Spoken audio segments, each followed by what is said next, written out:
program started. They also point to gun shops as a place where fingerprinting systems must be installed. Once again, as we noted before, the issue is cost. Such elaborate identification systems like retina readers, fingerprint readers, and hand scan machines are very, very expensive. Microchip implants, on the other hand, would be so cheap that the comparison is mind-boggling. And the technology to read such chips, virtually identical to the simple scanners in your grocery store, is both widespread and comparatively inexpensive. I have with me on the line Dr. Daniel Mann, a plastic surgeon from southern Florida. He actually holds a patent for a microchip that can be implanted under children's skin. Dr. Mann, perhaps you could tell us a little bit about this microchip.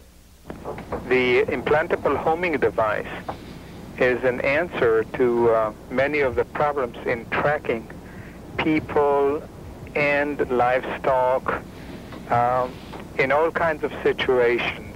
And the implantable homing device is put in a area of the body, in an area usually that is very difficult to detect. It is an easy procedure. It does not take a long time, and the homing device will allow to track these people or livestock in a much easier way. So here it all comes together now. Not only are we talking about tracking of animals and of equipment, we are now talking about using microchip technology to track people. This is exactly what we mentioned earlier that is taking place in this conference in Europe right now. I asked computer hardware specialist Randy Sestilli, in the light of all of these developments that we've talked about, if he thought they could possibly be leading towards the technology necessary for the Mark of the Beast prophecies to come to pass. It is not hard to imagine with the technology that's available today that in the wrong hands, a massive amount of power can be placed. Do I think that the prophecies in Revelation are coming true? I think the technology is there. That's a serious concern. Yeah, I could see it happening. In this brief special report, we haven't even had the opportunity to talk about the developments leading us towards a national identification system and the national ID cards that will go along with it. For example, the Social Security Administration in the United States now requires that every child, 2 years of age and older, must receive a Social Security number. It seems a little ridiculous that when they get their card, it says that they have to sign it for it to become effective. The other thing I want to just make mention of here in passing is the fact that the Congress is now recognizing and saying that there are de facto national databases emerging that were never really intended to be that way.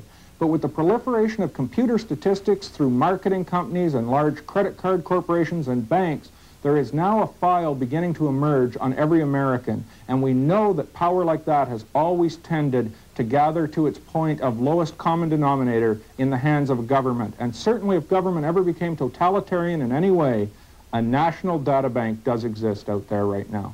We haven't even had a chance also to mention the cashless societies that are emerging in Australia and how Singapore has become an officially cashless society. The trend towards this new world order of the Mark of the Beast has taken on global proportions. However, by now you've seen enough information, you've seen the video footage, you've seen the interviews, you've seen the quotes, you've seen all of the documentation, you've got enough that you can be the judge. Do you think the prophecy of the Mark of the Beast could possibly come to pass with the technology that we have today? I think you'll agree that it's clearly much better than a guess that someone took 2,000 years ago. And this is only one of the fulfillments of Bible prophecy that we see coming to pass in these last days.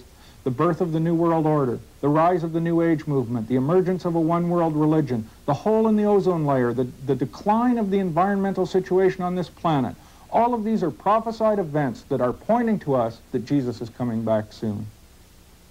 But the important thing now is to go beyond the facts, go beyond the information. You've got to get it from your head down to your heart.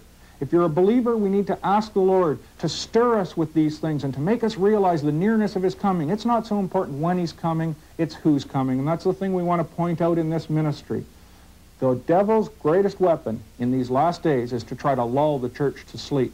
Remember the prophecy in Matthew chapter 25, all of the virgins are dozed off and sleeping when the Lord returns. We need to pray that the Lord will invigorate us with the hope